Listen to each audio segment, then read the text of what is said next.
میں ہوں ریحان طارق اور آپ دیکھ رہے ہیں دستک۔ ملکی سیاست اس وقت بدستور احتجاج اور مذاکرات کے گرد گھوم رہی ہے، جہاں ایک طرف حکومت استحکام کی بات کر رہی ہے تو دوسری جانب تحریک انصاف اپنی احتجاجی سیاست کو نئے مرحلے میں داخل کرتی دکھائی دے رہی ہے۔ پنجاب کے بعد اب تحریک انصاف نے سندھ کے محاذ پر بھی اپنی سرگرمیاں تیز کر دی ہیں، جہاں وزیر اعلیٰ کے پی کے سہیل آفریدی اسٹریٹ موومنٹ کے سلسلے میں کراچی پہنچے اور وہاں پڑاؤ ڈالا۔ سندھ حکومت کی جانب سے یہ واضح موقف اختیار کیا گیا تھا کہ اگر وزیر اعلیٰ کے پی کے آئین اور قانون کے دائرے میں رہتے ہوئے احتجاج کرتے ہیں تو ان کے خلاف کسی قسم کی رکاوٹ یا مزاحمت نہیں کی جائے گی۔ یہی وجہ ہے کہ وزیر بلدیات سندھ سعید غنی نے سہیل آفریدی کی کراچی آمد پر شاندار استقبال بھی کیا، جسے بظاہر ایک مثبت سیاسی اشارہ قرار دیا گیا۔ تاہم اس خوشگوار آغاز کے باوجود صورتحال کشیدہ ہوتی چلی گئی اور خود وزیر اعلیٰ کے پی کے سہیل آفریدی سندھ حکومت سے شکوہ کرتے نظر آئے۔ ان کا کہنا تھا کہ جس طرح پنجاب میں ان کے ساتھ ناروا سلوک کیا گیا سندھ میں بھی اپنایا گیا۔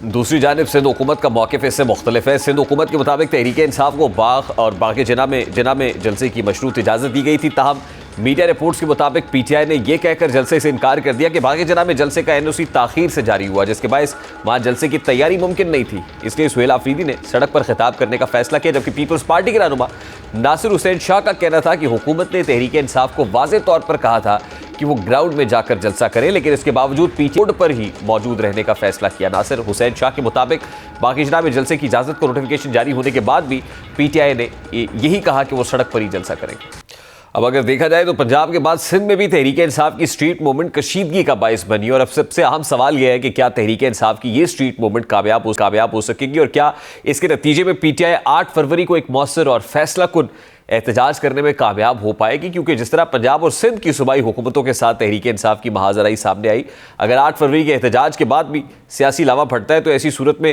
دونوں صوبائی حکومتیں یہ موقف اختیار کر سکتی ہیں کہ تحریک انصاف کا مقصد محض احتجاج نہیں بلکہ سیاسی درجہ حرارت کو بڑھانا اور سیاسی فضا کو سبوتاژ کرنا ہے۔ اب اسی دوران سارے 9 مئی سے متعلق فورینزک جو رپورٹ ہے وہ بھی سامنے آئی، اور فورینزک میں سامنے آنے کے بعد جس میں سہیل آفریدی صاحب خود ملوث پائے گئے اور ان پر الزام لگتا ہے کہ یہ جو سبسٹینشیل ایویڈنسز ہیں وہ ان کے اگینسٹ ہیں، یہ ایک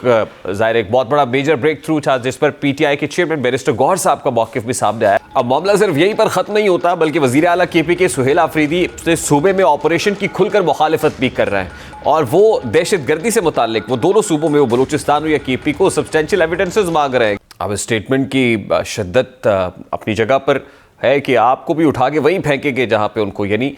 دہشت گردوں اور آپ میں پھر کوئی فرق نہیں ہے۔ سہیل آفریدی صاحب کی اس اسٹیٹمنٹ کے بعد طلعت چودھری صاحب یہ فرما رہے ہیں، یعنی حکومت اور سیاسی حلقوں میں جو حکومتی حلقے ہیں پرٹیکولرلی وزیر اعلیٰ کے پی کے کا افغانستان سے ہونے والی یہ جو دہشت گردی ہے اور اس متعلق جو ثبوت مانگنے کی روش ہے اس کو بڑا ہی افسوسناک اور غیر ذمہ دارانہ اسٹیٹمنٹ قرار دیا جا رہا ہے، اور ناقدین کے مطابق ایسے بیانات تحریک انصاف اور ریاستی اداروں کے درمیان کشیدگی کو مزید بڑھا سکتے ہیں۔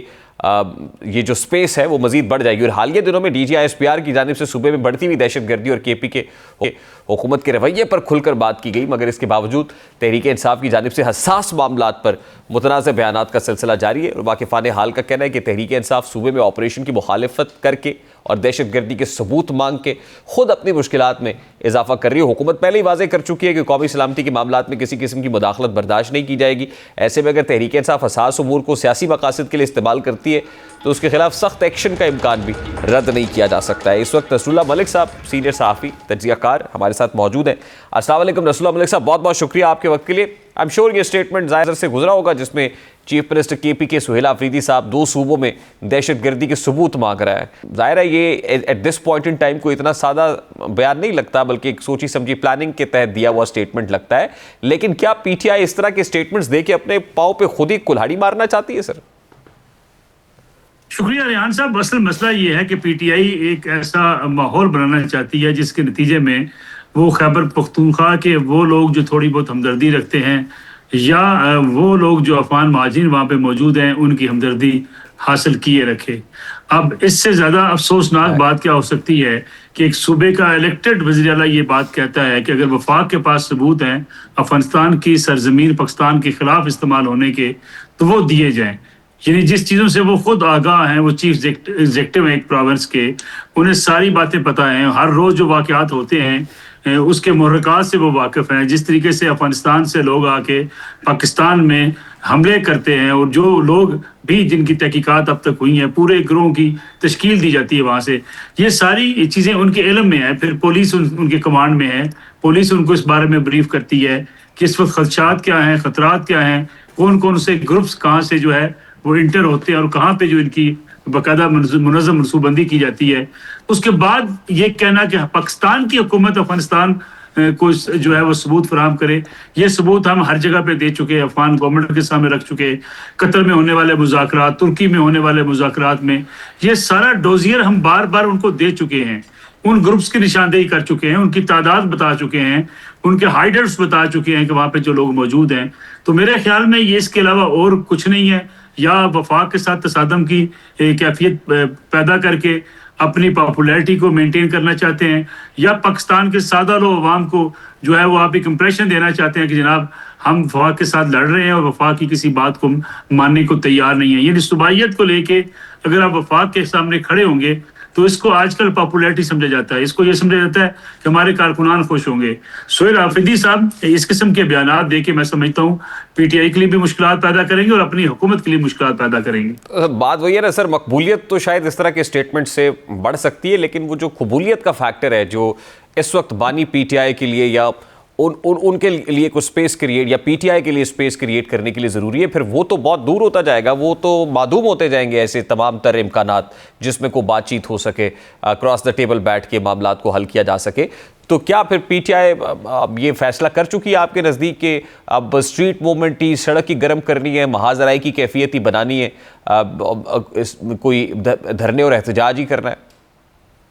دیکھیے عمران خان صاحب تو جیل میں بیٹھ کے یہی سوچتے ہیں. جب انہوں نے پیغام بھی دیا تھا علی میر گنڈا پور کو اور باقی لوگوں کو، اپنی پارٹی رہنماؤں کو، کہ جناب جس طریقے سے آزاد کشمیر میں لوگ نکلے ہیں، اگر آپ لوگ بھی نکل آئیں اور پورا اسلام آباد آ کر جیم کر دیں، خیبر پختونخوا سے بڑی تعداد میں لوگوں کو لے کر آپ آ جائیں گے تو پھر جو ہے حکومت مجبور ہو جائے گی مجھے رہا کرنے کے لیے. یہ سوچ تو پی ٹی آئی کے اندر ایک حد تک موجود ہے، لیکن دوسری طرف پارٹی کے جو سینئر رہنما ہیں وہ یہ بات بھی سمجھتے ہیں کہ ہم نے 26 نومبر بھی کر کے دیکھ لیا، ہم نے للکار کے دیکھ لیا، ہم نے فائنل کال کر کے دیکھ لی، عمران خان کی رہائی اس طریقے سے نہیں ہو پائی. تو پی ٹی آئی کے اندر یہ سوچ تو پائی جاتی ہے کہ شاید لوگ اگر نکل آئیں تو پھر حکومت کے اوپر دباؤ بڑھ جائے گا، لیکن جو بظاہر نظر نہیں آتا. سہیل آفریدی بھی اس سے اوائڈ کرنا چاہتے ہیں. دیکھیں وہ کراچی چلے گئے، وہ لاہور آ گئے، پشاور میں وہ جلسے کر رہے ہیں، خیبر پختونخوا میں وہ جلسے کر رہے ہیں، لیکن اسلام آباد جو آنے کی بات کہی جا رہی تھی کہ جناب وہ اقتدار سنبھالتے اسلام آباد کی طرف آئیں گے، اس کی طرف ابھی تک کوئی اعلان نہیں ہے. 8 فروری کو بھی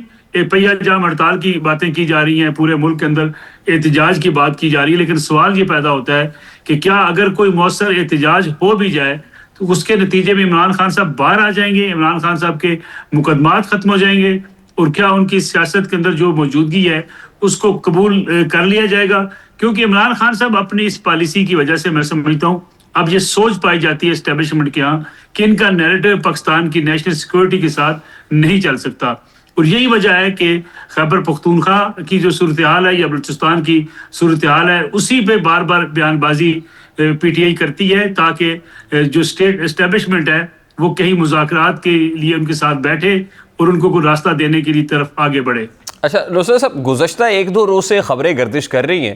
کہ بیہائنڈ دا کرٹنز بہت کچھ ہے جو ہو رہا ہے، بانی پی ٹی آئی سے کوئی بات چیت بھی یا کوئی ڈیل یا ڈھیل والا جو معاملہ ہے وہ بھی زور پکڑتا چلا جا رہا ہے. تو کیا یہ جو جس کو کہتے ہیں کہ مزاحمت ہوگی تو مفاہمت ہوگی، تو باہر رہ کے کوئی پریشر ماؤنٹ کرنا کوئی ایک اسٹریٹجک موو ہے پی ٹی آئی کا؟ اور کیا یہ جو 1-2 روز سے خبریں اس طرح کی سامنے آ رہی ہیں اس میں کسی حد تک کہیں کوئی صداقت ہے؟ میرا نہیں خیال ابھی تک کہ حکومت کے اور اسٹیبلشمنٹ کے مابین کوئی مذاکرات شروع ہوئے ہیں ان کے اپوزیشن کے اور اسٹیبلشمنٹ کے، اور نہ ہی عمران خان صاحب کو کوئی ریلیف دینے کے حوالے سے کوئی ایسی بات چیت آگے بڑھی ہے. یہ میرے خیال میں محض افواہیں ہیں یا کوششیں کی جاتی ہیں کہ ایسا ماحول بنے کہ اسٹیبلشمنٹ خود مجبور ہو اور وہ کہ حکومت سے کہ وہ پی ٹی آئی کے ساتھ مذاکرات کرے. پی ٹی آئی کے ساتھ جو مذاکرات کا ایجنڈا ہے اسے میرے خیال میں حکومت نے بھی قبول نہیں کیا کہ اس پہ بات چیت نہیں ہو سکتی، تو لہٰذا یہ چیزیں ابھی تک تو ایسی میچور ہوتی دکھائی دیتی نہیں ہیں. ہاں اسٹریٹ موومنٹ کی بات جو کی جاتی ہے وہ بھی ابھی حکومت کے اوپر کون سا دباؤ ہے؟ وہ کراچی چلے گئے، انہوں نے کراچی باغ جناح کے اندر جلسہ نہیں کیا، گیٹ پہ جلسہ کر لیا، اس سے آپ ایک بہتر اور کامیاب جلسہ بھی کہہ دیں تو کیا اس کے نتیجے میں